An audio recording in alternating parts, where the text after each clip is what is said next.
Welcome into our McPherson College Coaches Show tonight on 96.7 FM, KBBE, or in any of the many ways that you could be listening or watching this Coaches Show. I'm Jim Joyner, and joining me as always is the most popular man in McPherson at McPherson College, McPherson High School, McPherson Stadium, sometimes even the McPherson County Courthouse, Mr. Steve Sell. We're excited. Everything continues this week. It's kind of been coined as Tabor Week, as it feels like every single team is playing Tabor this week, but a big week for Bulldog Athletics. Yeah, it really is. And, of course, McPherson and Tabor have a long-standing tradition, in the proximity. They're only about half an hour apart, and it's always great competition between the schools. Coming up on our Coaches Show tonight, we have Bulldog football coach Jeremiah Fiskus. We have volleyball coach Corey Cahill. We also have cross-country coach Kendrick Clay. And we've even thrown in a few basketball coaches for this week. Josh Nichols on the women's side, TJ Eskleton on the men's side. And then we have interviews from two soccer players for the Bulldogs, Bianca Avila as well as Carlos Reyna. We have a full show tonight, Steve. It is jam-packed. Really do, and a lot of interesting comments from these coaches. That's right. So without further ado, here is football coach Jeremiah Fiskus. Joining us on our McPherson College Coaches Show here tonight is McPherson College football coach Jeremiah Fiskus. As the Bulldogs are off to an 0-3 start to the season, they are coming off of a 9-point loss at Bethel in week number 3, going on the road for the first time in KCAC play. How do you think your team stands here 3 weeks into the season, and what are some of the goals that you have put in front of this team going forward to try and finish the season strong? Well, I think we're in a good place still in terms of the program, the culture, the work we're getting out of the kids, the effort they're putting in, and it's not really set a goal going forward for the season. It's the same thing that we've talked about since the day I got here, and that's just get better every day. Like, we need to get off to a faster start. That's obvious because we keep spotting people 14 points. We got to start a little faster and execute better, and we've got to quit waiting for something good to happen and just go make it happen. Like, that's kind of the deal is we've got to get, some of the unsureness if we can play with somebody, because they can play with whoever they need to, And it always seems to be a big play that gets you going. And against Bethel on Saturday, Brett Sykes with the punt return for a touchdown. You could just see the sideline get excited. You were down 21-3 at the time. And basically, the second half, you guys kind of got in a score-for-score situation, but Brett Sykes really gave you a lot of momentum with a real exciting punt return because he broke several tackles on that play. Yeah, we've been talking about it the whole time and just keep repping it and repping it and repping it. And, it's not a secret that Brett's an explosive guy. He's playing really good defense. He could, he's one of those kids that's really football smart and really explosive. He could probably come over and be a really good slot receiver if we asked him to. He understands it and he does a good job with it. And Saturday, one really, really good thing was the special teams were special. On our punt block / punt defense, we had a return for a touchdown. We had another big return in a punt safe situation by Zane Hickey, and then we, when we punted the ball, we've got the ball back. So yeah, you had like a 71-yard punt, I believe it was. Yeah, and then the Bethel return man knocked it back in knocked bounds. It back. Yeah, it was going out of bounds. He knocked it back in. You guys recovered and scored moments later. It's those kind of things that you got to take advantage of. But again, this is a football team that always fights to the end. I know you're getting tired of moral victories, but when you were down 21-3, it could have been a situation where you just kind of checked it in and said, we'll look at next week, but you guys didn't. And we always talk about the big play potential of this team. You had a lot of big plays. You look in the passing game, I think Ben Nickel had like a 46-yard reception. Iman McNeil, a 31-yard reception. Tevin Nash had the 70. Touchdown. And that was a big. The thing about Tevin Nash, he was so open, I was just worried he was going to, the ball, he waited for the ball to get there because he was so wide open. Well, it's not just the big plays. There was also a point in there where we drove the ball, running the football. You had the Wildcat with Lamicio Hill. Yeah, you put the big boy back there and let him do his thing. And that was the thing that was good about Saturday. One of the takeaways offensively was it wasn't just big plays. We put together drives where it was, able to run the ball with some success, and a lot of things, went with that. We also executed two 2-point conversions that were good. we did a lot of good things. We just got to get off to a better start, and we,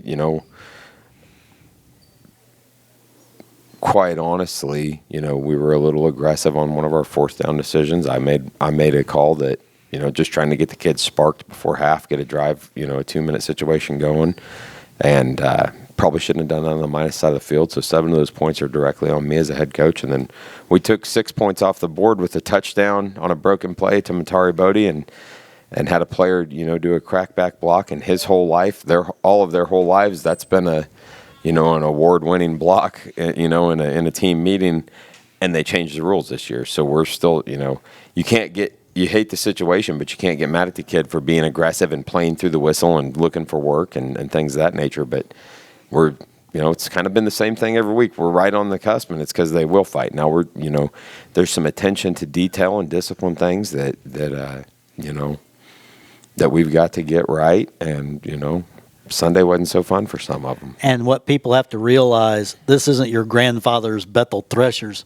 This is a Bethel team that's tied for first place. I haven't looked at the stats this week. They entered Saturday as the number 2 rushing team in the country, went over 400 yards against us. And they're right there for the championship, and they are the surprise team in the conference. So it is no surprise, Bethel anymore when they win a game. Well, what they do is very, very tough. You only see it so often in the flex bone option offense. And they had a good plan for us. I mean, they did some things, and they executed it pretty well. But it all goes the same thing. We talk about missed assignment. We talk about just playing smart football. When they had broken plays where you could see that their pitch guy was on the wrong side of the field, they were -8 just like we would be. Right. I mean, it all goes together. And when you're playing a team like Bethel, it's who can be more disciplined first. So they are a quality football team, and Terry's doing a good job over there. One of Steve's big takeaways from Saturday night was it was a really long game. And I wanted to ask you if you can remember being back on the sideline at TCU when there were a ton of TV timeouts and you're going through the normal breaks. How did that compare to that? How does that throw you out of rhythm? I just wonder that because I felt like it was long, but then when I go watch a college football game on the SEC or Big 12 scale, it doesn't feel quite as long with the TV timeouts. Do you remember it feeling long? Because Steve, that was his first text to me. This game is 3 really hours long. and 45 minutes. Well, part of that deal is, just quite frankly, that officiating crew did not really know what they were doing with all of that. And it's new for them, too. And they had, they're just, they Two or three us, instances, the whole deal is, and that they've never, I guess the closest they've ever been to ESPN sitting on their couch because, when the TV timeout official, they have somebody out there that's in a different color that in big football, it's a red hat. Well, this person had a vest on with a flag, and the teams don't take the field till the media's off the field, and they had our kids out there standing around for a minute, 60 to 90 seconds. And they were 3-minute timeouts each time. I mean, it was so, that I don't think it really throws you out of rhythm, but that, by them not knowing how to operate the situation, it tacked on extra time. It made it feel longer. You didn't feel it on the sideline. I mean, but, when I was done, my wife said, that is, God. Well, she's in the same boat as Steve. Yeah, I was not happy. Yeah. Well, the one common thing we mentioned with Bethel, and then you throw in Sterling, the other team that you lost to in conference play. They're 2 of the 3 undefeated teams so far in the KCAC, with Kansas Wesleyan being the other one. I think that's a thing that you can take away from these first 2 games in the conference as well, that you're right there with 2 of the best teams in the conference.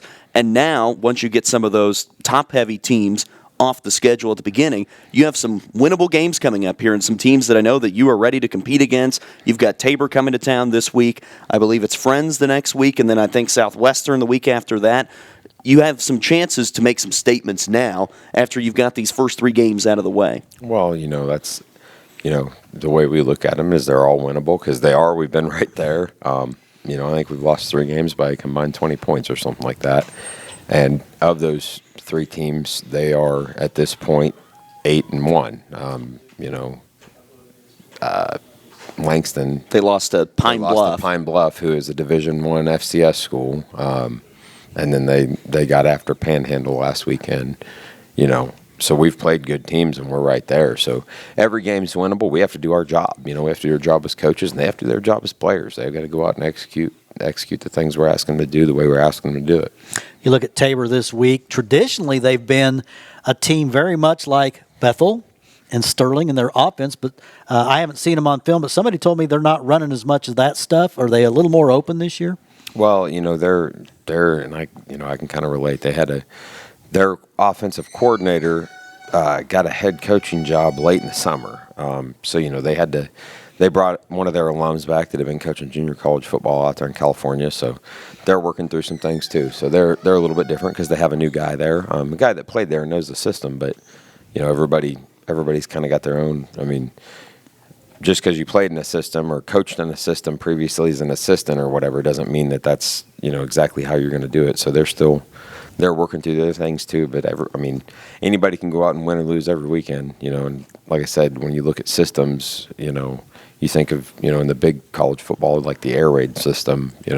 Mike Leach has produced about as many head coaches and coordinators of guys that have been under him as anybody ever has. I mean, he's probably as much as Nick Saban, but every one of those guys looks a little bit different. And they all make jokes about, he might kick me out of the club because I run the ball too much. Just because so they're still working through some things. Yeah, they only scored 14 against Tabor last week, and I think they had 12 against Kansas. Friends. Friends.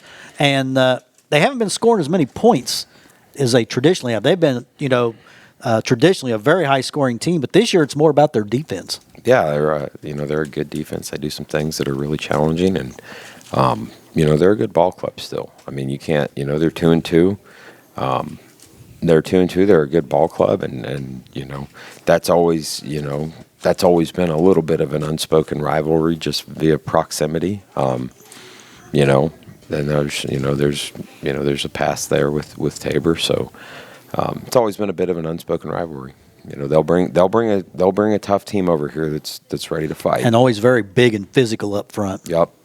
There's no doubt about it. They will bring a tough team over here that's ready to get after it. Our kids are going to have to play well they're going to have to. They're going to have to play well every week, and we're a team that's I think our makeup's good. I think the team character's good. We're just searching for that win. We're just I feel like once we can get over that edge and get into the first win column, I think it will really, really, really start going in another direction quickly. We're hoping for win number 1 coming up this Saturday night, 7 o'clock, McPherson Stadium. The Bulldogs taking on Tabor. Coach Fiskus, best of luck. We'll see you there. Appreciate you, gentlemen. Have a Thanks, good week. Coach.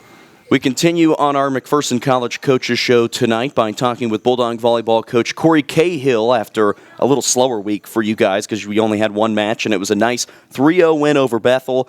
How was the environment down in North Newton on Wednesday night last week, and how do you think your team played? I know the scoreboard tells me you played pretty well, but your evaluation? Yeah, it was a great environment to play in. They did a great job of bringing out a rowdy group of fans. I told you. Did they have the little guy running around? Yes. Oh, yeah. Yes, That's their super fan. They got this little guy that runs around, throws T-shirts into the crowd, and popcorn. Leads cheers. And Yeah. he was at the game this past Saturday, and he was pretty active during the game. Yeah, he got them going, and they were a rowdy group of fans. The stands were packed, and it was a great environment to play in. It was very similar to our first home match, so it was great to see us kind of play with a lot more intention than we did in that first home match that we had. So with the big crowd, we performed at a really high level, and overall we played just really good sound volleyball from start to finish. How much did that non-conference schedule, you played some incredibly tough teams, how did that prepare you for Bethel? I think it was great. I think that it gave us some adversity early on, and it showed us what we needed to improve upon. Like I said, had we played, for example, that KCAC Fall Fling to start, we didn't really see the gaps that we had in our team. And going into the rest of that non-conference schedule, we started to see those gaps. We started to see the ways that we could improve and what we could do. So I think that it was huge for us in trying to prepare us for this conference schedule. And going into the Bethel match, we felt probably more prepared than we've felt in any match so far going in, and we felt confident, and it was just a whole different group out there. So it was great. It looked like your big three hitters, the ones that have been stepping up and have been giving you the most consistency, Riley Bradbury as well as Sydney Burton and Alicia Hall, we had her on last week. It looked like those three were really good against Bethel on Wednesday night as well. Yeah, I mean, they're definitely stepping up. I think that we're getting out of this mindset of being role players. I think that we're starting to figure out we can step up and we got to step up and do our jobs. And overall, I mean, our middles are getting involved. Bree Wallace is doing a fantastic job of serve receive, helping our offense continue to be successful. And like I said, the tempos that we're starting to run, we're running it really fast to the pins, and that's just increasing our efficiency and making it really hard for teams to stop us. So if we can ball control at the level we're ball controlling at this point and keep running our offense at that tempo, we'll be tough to beat. Well, Jamie and Skylar and who's the other one I'm thinking of? Caitlin, yeah. They are all just so very steady players and do such a great job of setting things up. How do you evaluate their play so far? Yeah, they're doing well. Jamie's just been a consistent rock, and like I said, I always know what I'm going to get from her. She's always positive. She's always in the same mindset, always working hard. Kate and Sky have done the same thing, just stayed really consistent and steady, this whole season, and really worked to not only get better individually, but help the team be more successful. Another player that really has stood out, especially in the past probably week and a half, 2 weeks, is Revan Bradbury. She's playing a 3-rotation back row DS for us right now, and she is just playing good, sound volleyball. Her serve receive has been impeccable. Her defense has been phenomenal. We've just been overall, everyone has just been playing a really good, solid game. It seems like your team is at a very high level of confidence right now. And I can remember when you had that 1-3 stretch, and then I think you had probably lost 4 out of 5 over a stretch, and it felt like maybe the same confidence wasn't there. But after the wins at Benedictine against Benedictine and Grandview, then you throw in the Bethel win, it feels like this team is playing at a different level because of that confidence, at least to me.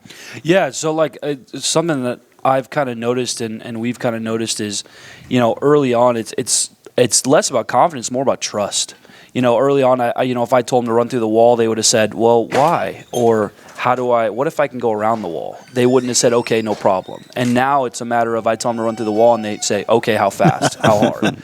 I think that we've broken through the wall and they've realized what it's going to take. And I think as a whole group, we've kind of broken through that wall and figured out what it's going to take to get to where we want to go.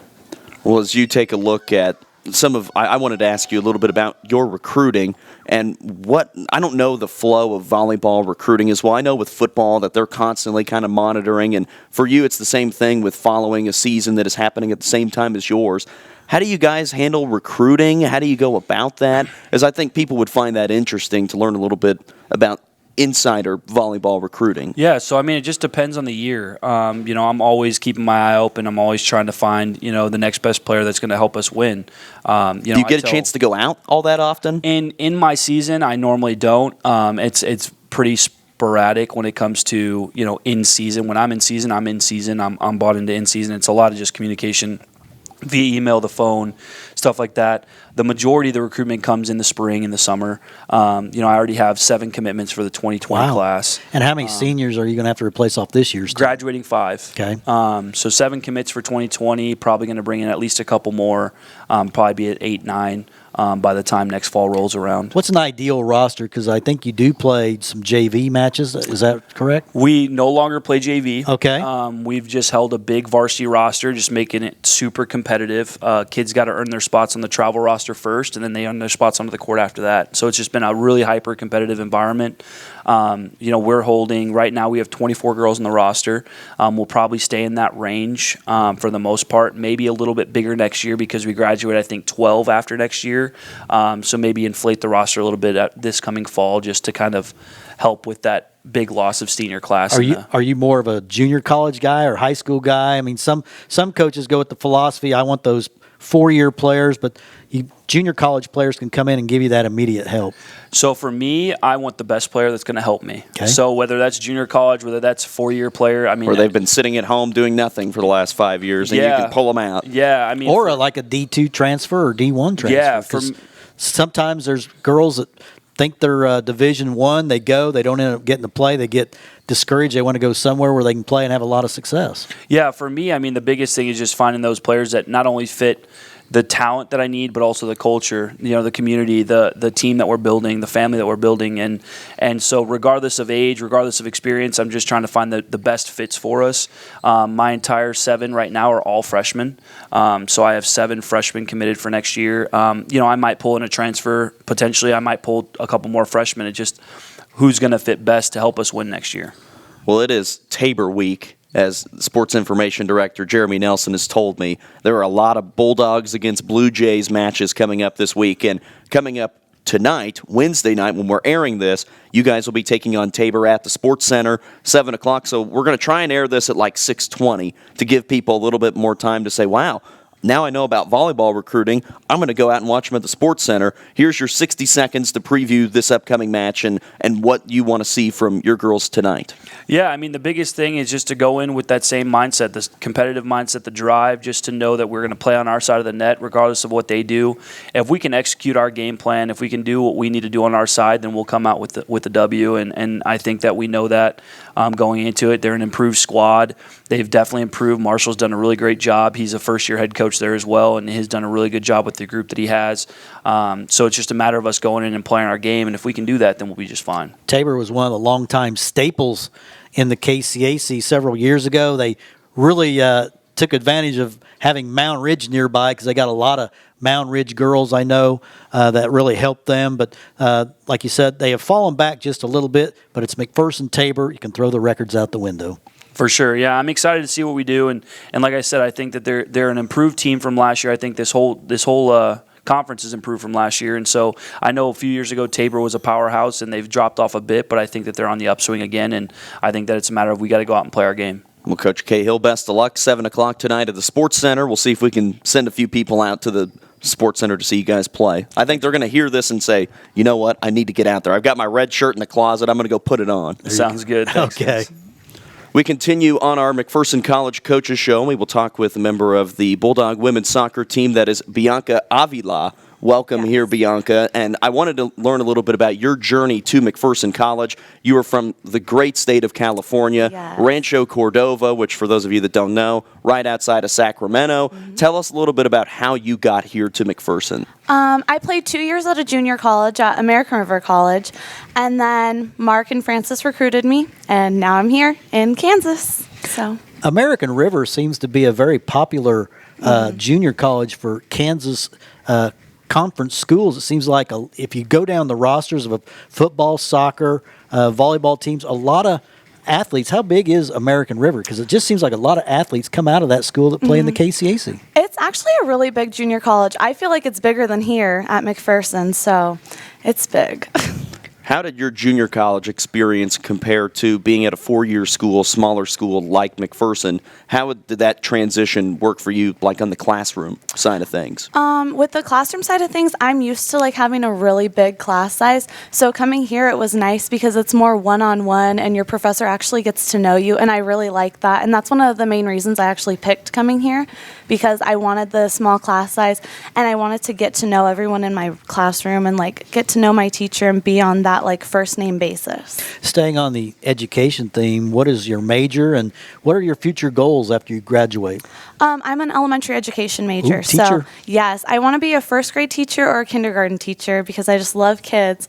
And I thought coming here, like, that'd be the best thing for me to do. Well, McPherson College is well known for producing teachers, too. We've got a ton of Bulldog alumni who are in the school system. We know one very well, Coach Kinnaman. Yeah. He's, of course, a McPherson College alum. And it just seems like this is a school that really has an emphasis on education and preparing students to be teachers. Like, what are some of the classes you take to prepare to be a teacher? Right now I'm in Prince and Strats of teaching, and that's where we learn to write lesson plans and stuff. So I wrote my first lesson plan already Hey. on adding and subtracting within 20. There you go. So, yeah, it's really good. I hope I could pass that. I don't Right. know. But they definitely prepare you, and they are teaching you what you need to know. It's not just busy work. It's all things that you'll need to know to be a great teacher. I wanted to ask you what your high school, not necessarily high school, but youth soccer, what that was like in the state of California. Because I know a lot of girls that played soccer here, and I knew kind of what the prep journey is, the club teams, and what you had to do, how much you had to travel. Did you pretty much only play in Northern California? Did you get to go down to Southern California? Did they come to you? I'm very interested in California and how that all would have worked out. So mainly for where I was at, we would go down to like the Bay Area and play. So like Concord, Castro Valley and stuff and play there. But it was mainly like NorCal stays here and SoCal stays down here. So it didn't really intermingle that much for where I was playing. And what was that like in terms of your prep circuit? Did you guys go on a lot of different trips and maybe go play in Las Vegas for a weekend? Or what was your youth soccer experience like? I never traveled outside of like California like that actually. So Luckily there are enough people there and probably enough teams to make it easier. There's so many teams down there that you don't really have to travel out of state to find like good competition. Just the whole state is really competitive with soccer.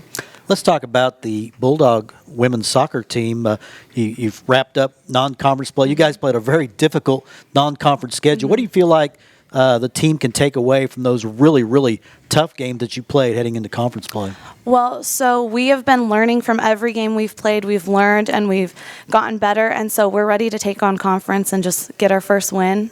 And what do you show feel them like what you we've guys? got. What do you guys need to do to get over the hump? You think because you've been close in several games, and like I say, you've played some really terrific teams. But what's going to get you over the hump and be successful in the KCAC? We are going to score lots of goals, and that's how we're going to win. Okay, That's a good strategy. Yes. The more goals you score, I think you're going to win. Maybe Carlos could show you how to score a few goals. He's had a few this year. He's off to a good start. and what position do you play on the field? I'm a center back. Okay, Yes. So what is that in? Jim's a soccer Defense, Steve. But Yes. but see, I'm not a real well versed in soccer, so It's the middle of the defense. She's in charge. you're in charge. I'm in charge. Okay, I got to be the leader back there. okay, She'd be Help like my the defense. shortstop. okay. Shortstop or center fielder. All right. That make enough sense? It clear as mud. I wanted to ask you, Bianca, what would be something that if you went home and told some of your friends and family and said, oh, this is something about McPherson, Kansas that you won't even believe. What is something that you think you could tell them and they'd be like, no way, is that really what they do? Oh my gosh. I don't know. I just love the small town vibe here. Maybe it's that we're all great drivers. Oh, I guess you guys are. You drive really slow here. compared to See, there California. you go. You say, Mom, like they go 33 miles an hour in a 35. It's Yeah, different. It's crazy. I'm used to going fast, and then I come here and I'm like, oh, everybody drives really slow. Okay. It's a little different. Do you get to drive here or do you fly? I flew here, but all of my friends and my roommate, she has a car, so I drive her car sometimes. There you but- go. Well, Bianca, good luck the rest of the way. Coming up for you guys, I know you've got Tabor, which is tonight, Yes. as in this Tuesday, even though this is airing on a Wednesday. So it's kind of weird. We're going to know what happens whenever this airs. But good luck tonight, and then coming up on Saturday is a game against Southwestern. Yes. We continue on our McPherson College Coaches Show as we talk with Carlos Reyna of the men's soccer team here for the Bulldogs. Carlos, your coach Doug Quint, he's done a great job the last few weeks, but I think he said he needs a week off. I think he wants to turn it over to some players, so you'll have to do a really good job stepping in for your coach because I think he's maybe been our favorite interview, Steve. He's our best-looking interview maybe as well. Yeah. So I think we've got to have some big-time production for you, but we're glad to have you on today. Thank you. What have you thought about this 2019 fall season so far? It's been a lot of just hard work, that's something that we emphasize on every day, every training session. We have one goal in mind, that's just to win it as many games as possible, and just to work together for the conference plays. So far, we've had a pretty tough preseason, but we've been working really hard this week just for the opener against Tabor. You So- talk about that tough start, the Bulldogs 2-3. Coach Quint, though, really schedules really tough non-conference games. What do you feel like you can take from those games, and what do you need to improve moving forward when you open conference play tonight? No, it's really good to play against tough opponents because that gives us like what we're good at and what we're not good at and what we need to work on the most. And it's important to play those games, because it challenges everyone. It's not just one player on the field. It's 11 of us, so everybody has to work together to overcome tough opponents. What would you say you've been good at so far? We've been very good at defensively. When the pressure's on us, we've been able to just hold it down. We're still struggling a little bit on offense, but we're definitely getting it there. Well, one thing I know when I've written up the stories at midkansasonline.com, the name Carlos Reyna comes up a lot in the scoring. Obviously, offense is your thing. Yeah. How you feel like you've played so far this season? I think I've had a pretty decent preseason. I mean, I'm never satisfied. If that's the thing with me, I always want to achieve more. But it's all in the teamwork. I wouldn't be able to get the goals without my team helping me and everything. So it's just a team game. Well, Carlos, Coach Quinn has told us several times that he had to work very hard to get you here, that he was constantly getting a hold of you while you were at Pratt Community College. What was your relationship like with Coach Quint and your recruiting process here to McPherson? No, I've known Doug Quint since I was young, really. And then once I got to high school, I just in the summer league here, I would come here every summer and just play here in the men's league, and we would always chat with each other, and just get to know each other a little bit better. And he would try to convince me to sign here, but I decided to go the JUCO way just because I felt like I needed that experience first before I got into this level. And I did 2 seasons there at Pratt Community College, and then before the second semester hit, I decided to transfer here in the spring. And I think I made a really good decision. Describe the difference in the talent level from junior college to the KCAC 2-year school to a 4-year school. Is the style different, or the level of the talent? Is there much difference in the talent, or is it just a continuation? In the JUCO level, there's definitely a lot of talent. It's just I believe it's just the speed of play. At this level, you just got to be just 3 steps ahead, 2-3 steps ahead, just to be able to just be better than someone. And the competition here is just very high, just much higher than at JUCO level, I believe. But no, at the JUCO level, there's a lot of good talent. That's for sure. I was going to ask you, now that I know that you've been on campus a little bit more, I was going to ask you how aware you were of McPherson College, being from Hutch, but it's pretty clear that you were very aware. Did you ever see yourself going here as a high schooler, or maybe when you were in middle school and thinking, yeah, I'll go to school in McPherson? No, yeah. Even in high school, I love the tradition here, just the whole family tradition here. Just after high school, I wanted to transfer here as well, but I didn't make that decision. And I've always paid attention, had a close eye on McPherson. The soccer program has always been really good here. The history and everything. It's just the talent that Doug brings in. It's just very good here. And I just love that family tradition here as well. How has school life been in terms of the academic side, transferring from the junior college level to McPherson at the NAI and 4-year level? It's at the JUCO level. I did in school. I did pretty well, and here at the NAI level, it's just more work. It's just a lot harder work, I believe. You're just always doing more work in school. That'd be bad for me. Yeah, it's just more work. So. And what are you studying? What's your major? And what would you like to do after you leave McPherson College? I'm hoping to become a physical education teacher.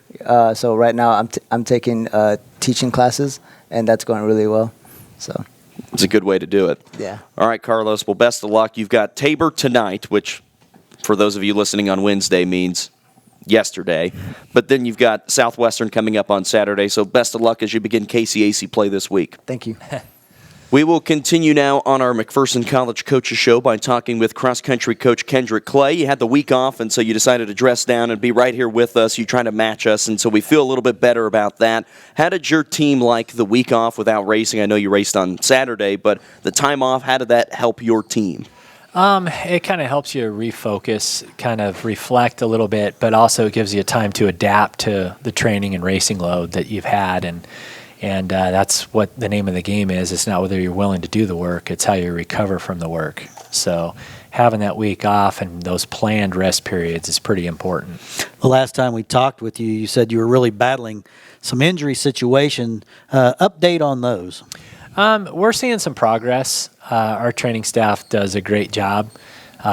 They put in a lot of time, and they've really helped us address. It's mostly overuse, common running ailments that happen with young younger runners that maybe aren't as experienced, and Is it like shin splints and things like that? Yeah, pretty common stuff. IT band, tendonitis, some Achilles sore, calf muscles from racing on uneven surfaces. Pretty common stuff. There are some freak things that happen, but we've really pushed our kids. Our training staff does a good job of pushing our kids to mentally, take on that psychology behind those injuries and work through them. So the kids have done a good job with that too. Well, last weekend you guys were at Bethel. The men took 5th out of 7. The women were 4th out of 6, or 4th out of 6. Tell me a little bit about that race and how you thought your team raced after, 10 or 14 days off? Yeah, we talk a lot about, pack running, and, it's pretty simple to figure it out. If you want to finish in the top half of the field, your 5 scoring runners need to finish in the top half of the field. And really right now, you don't want to single anyone because it is a team effort. But we have kind of a tale of two cities, if you will, where half of our team is going one direction and really training and racing towards improving, and the numbers show that, the finish times and the placings and everything else. And we have about half of our team that's kind of content, and they're not pushing out of that comfort zone. And really what's happened is the work of our top 4 scoring runners is being negated by our 5th runner. The gap is too large. And the challenge for our program, and I posed that challenge to him yesterday in our Monday practices, it's time. Somebody has to figure out if they want to be here, and the numbers show that there are athletes on both the men's and women's side that are capable of filling that role and being closer to our 4th runner. You still have a ways to go until you get down kind of the postseason, but I know St. Mary's always strong. York was at this last Bethel race, yeah, right? and how's the KCAC breaking down that you've seen so what's far? really interesting about this sport is that the success follows the numbers. Programs that have healthy, significant participation have success, and it's really simple. And Coach Carver up at York has done a great job too. I think he brought in 10 new faces this fall, and he and I talked before the race, and it is a numbers game. And when you start to get 12, 13, 15 athletes on your team, at least you start having more success. St. Mary's obviously had a very big recruiting class, and it's funny how that snowballs on you when you have success like they've had, and they're ranked obviously in the top 3 in the country, and they deserve that. We talked with Coach Cahill about this, but you have a season going on, but at the same time, the high school season's going on. Mm-hmm. How do you balance coaching your team, but also looking to recruit for next year's team? Well, the great thing about cross country is that a lot of it is sheer volume and just running miles, if you will. There are specific workouts I need to be there to monitor, but those kids need to learn the self-direction. So there are going to be times when they're training, and either Coach Alexander, our head track coach, is going to help me monitor that, or the kids are going to have to take ownership themselves while I'm out recruiting. And that's already occurred. I've been in Nebraska. Our off weekend, I was at Wamego at that pre-state meet on that state course and talked to almost 24 coaches to get my face out there and get our name out there again. And you don't have to leave town Thursday because McPherson High has their annual invitational at Wall Park. Is the course now. It's no longer out at Rolling Acres, but at Wall Park, and there'll be a lot of teams and a lot of runners that I'm sure you'll want to check out. Yeah, and it's nice to kind of meet the coaches so they can kind of put a face with a name if they get an email or a letter, and you kind of work through the high school coaches because they want to know more about your training philosophy and how you want to operate before they're comfortable guiding their kids to your program. And McPherson High coach Aspen Lott was Aspen Fry as a McPherson College Bulldog, and I think her photo is one of the ones on the wall. Yeah. She is one of the all-time great runners in McPherson College history, and now she is the cross-country coach, so maybe a little pipeline at some point could develop there. That'd be great. Obviously, we have Isaiah Moyer running for us this year, right. One of her former runners, and you always like to keep the local talent home. This is obviously a talent-rich community that's, very athletics-driven. You can kind of see it by the support that every sport program has when they host a home contest, and that's great. That's fantastic. This is a great community.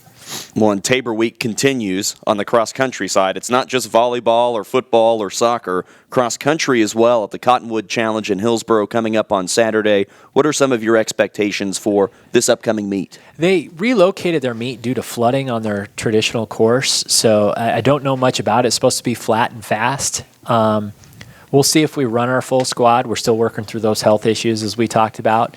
But every race is an opportunity to work on either the whole or at least a component of your race.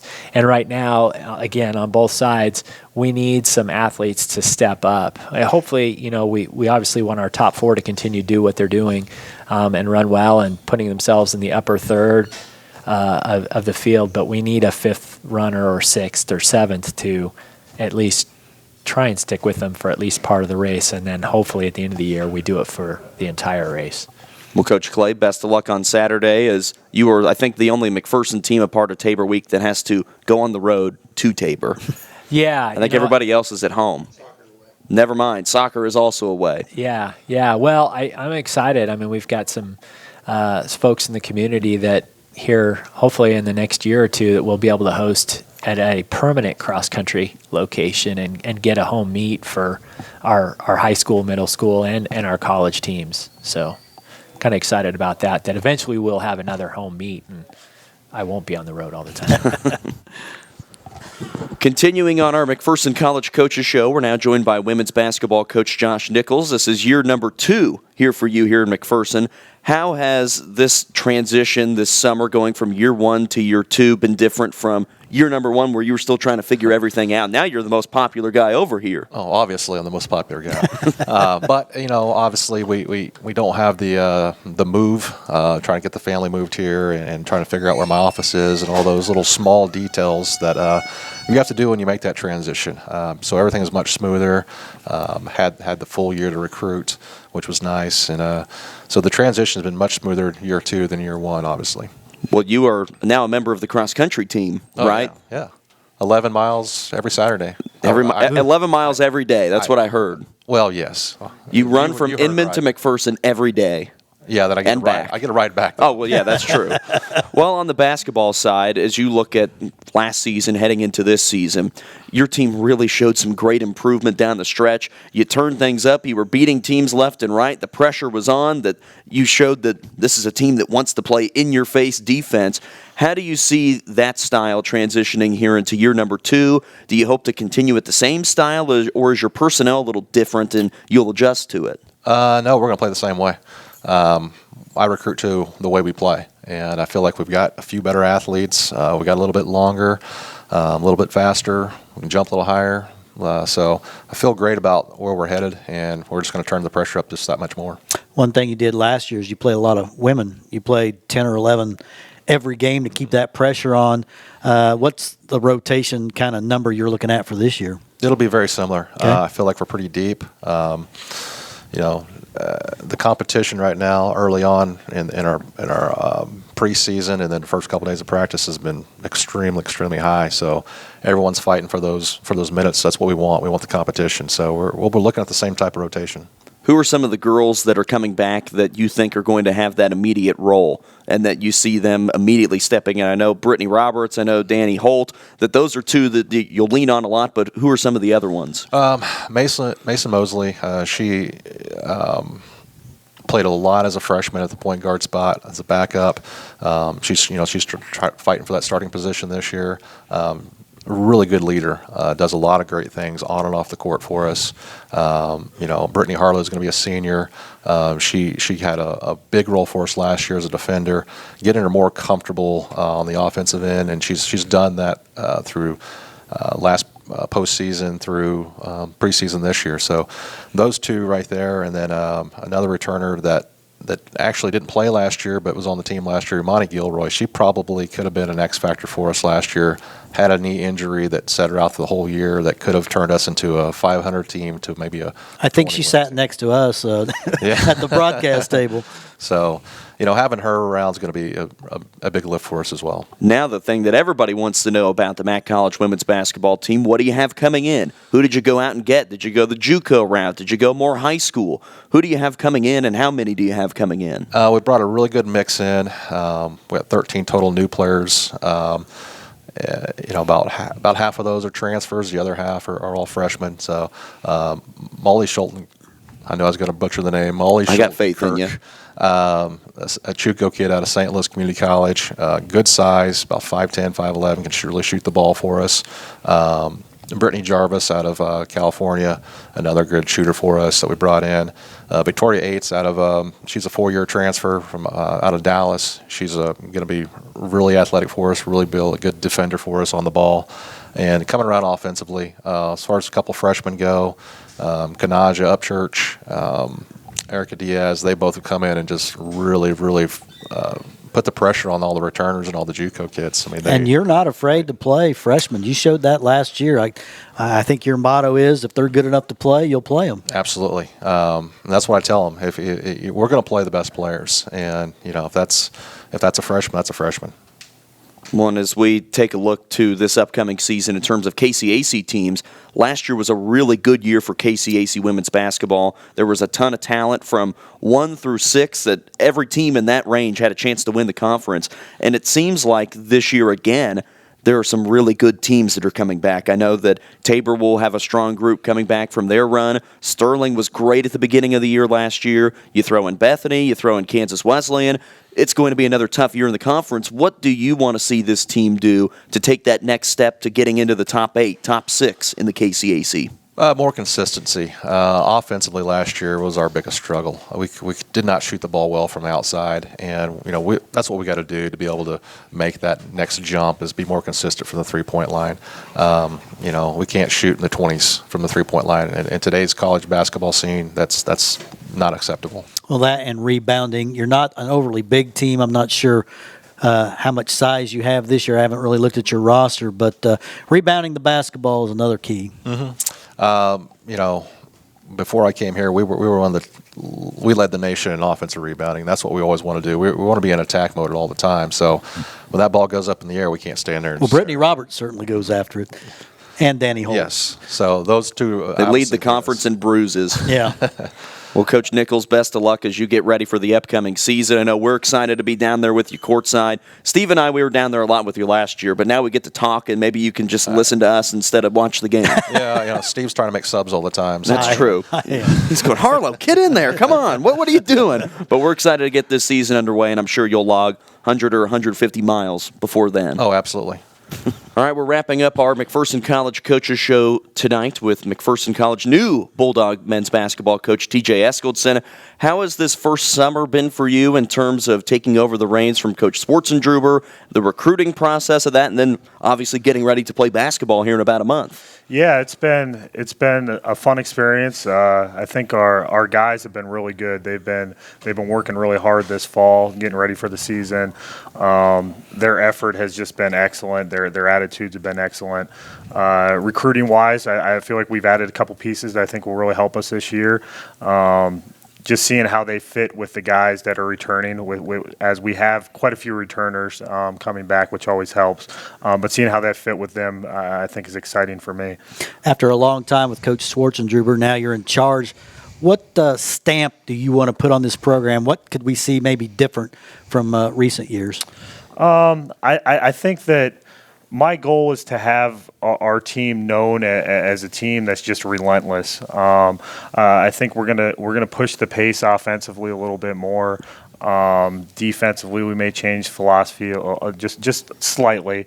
But I just want us to be known as being a relentless group that plays hard every possession. And anytime you play McPherson College, you're in for a dogfight, and our guys are you're going to have to beat us to win a game against us. We're not gonna beat ourselves. And that's something that I've been really preaching to our guys, is that we've got to kind of take that next step, because we've been really competitive the last few years. We just have to take that next step and show that toughness to get over the hump. Talk about the key guys coming back this year. Lual Magat's been one that's been excellent so far in the fall. Expecting a lot out of him kind of at the 4-5 position. Dorian Page, who got injured last year, and we were actually having a really good year right before he got injured. He's somebody that's back and healthy right now. Josh Rivers, who was a freshman last year, started the point after Dorian got injured. He's somebody who's had a really good fall. Gage McCoy, who was a redshirt for us last year, is somebody who also I think has had a really good fall. And then a few of the newcomers, Miles McCrary from Dallas, a freshman. I think he'll bring some athleticism to our team that we haven't had in that post position the last few years. And then Cameron Jenkins, a transfer from Iowa Central, is a shooter and somebody who I feel like could be a major contributor for us too. Well, as we take a look at the KCAC last year, it was really top heavy when you had two great teams in Oklahoma Wesleyan and Southwestern with really great players on those rosters, and they were good. And then there was a definite drop back when you get into the next group. Yeah. How do you see your team making that jump that you mentioned, taking the next step and moving into the top 8, top 6, top 4 conversation in this league? What does it take? I mean, you've been around this league a long time. What does this team have to do to put itself into that position? Yeah, I think it's just all about consistency. I mean, we've been talking a lot about you have to, on a daily basis, you have to have a focus and you have to be ready to play, whether that be in practice and then definitely in the games. But just having the consistency from game to game, from day to day in practice, that's going to be key to getting up towards the top of the league. I think talent-wise in our league, everybody's pretty similar. I think there were a lot of really good players that were graduated last year in our league. I know I've seen some people that some people have signed, and they're going to be just as talented, I think, but not maybe not another Cameron Hunt. Yeah, or Jordan Murdoch. Or Jordan Murdoch, guys who hadn't been in the league for 4 years, but they'll be really talented. And I'm hoping that we've got about 3 or 4 guys that have been here for at least 2 years and have been through the KCAC grind, and hopefully kind of know what to expect and kind of lead our newer guys and kind of show them what it's about. So I'm pretty confident that we can take that next step. And what I've seen of the better teams in the KCAC is their ability to shoot the 3, and I know that's something that you've said you really want to get better at this year. Yep, I do. I want us to attempt more threes, and within that, obviously make more threes. Just getting them up there isn't a good thing, but understanding that we need to be able to shoot the ball from 3-point range, and that's the direction of basketball, and that's the way our guys want to play too. We just need to make sure we're taking the right ones, and we can make a difference in that area. What do the next couple of weeks look like for your team in terms of when you can start practicing, when everything really gets going? Because I'm sure you guys are working out and doing some preseason conditioning, but when is the first day, and then what happens from there? Yep, for our first official practice is actually this Thursday, so I'm really excited to get going this Thursday, and then we play. We'll have our alumni game on October 12th over homecoming. We'll have our alumni game, and then is Steve allowed to play in that? Yeah, you want to He's play? not an alum, but I don't think so. No, I don't think you want to see my show. And obviously, our alumni is very talented every year. I mean, we got a lot of those guys that were on the Final Four team that they come back and play, and that's a lot of fun. You can get both Coach Kinnemans out there. You can get Coachman out there. I think we could have a heck of a team. We could have a heck of a team. So, and then we go to Pratt for a jamboree. Actually, October 19th, we'll go down there and we'll play 3 JUCOs down there. So it'll be good for us to see ourselves against some different competitions. Well, it's not like the old days. In the old days, you played 4 conference games before Christmas, and then you came back, and it seemed like you played 2 or 3 every week. But now you play 8 to 9 conference games before Christmas, and you get into conference play so much earlier. It used to be December 1 was that was the date when you started conference play, and now you start it like the 1st of November almost, it seems like. Exactly, yep. And it puts a little bit of urgency to kind of figure out what your rotations are going to be and kind of figure out roles. It puts a little bit more pressure on trying to figure that stuff out early, because you don't want to dig a hole early in the conference season, that's for sure. Well, Coach TJ Eskildson, best of luck these next couple of weeks, and I'll see if I can get a team together of alumni that they'll let Steve and I play and stand on the sidelines. There we go. Thank you, guys. I appreciate it. We're now wrapping up our McPherson College Coaches Show. Steve, we've got 4 of these in the books.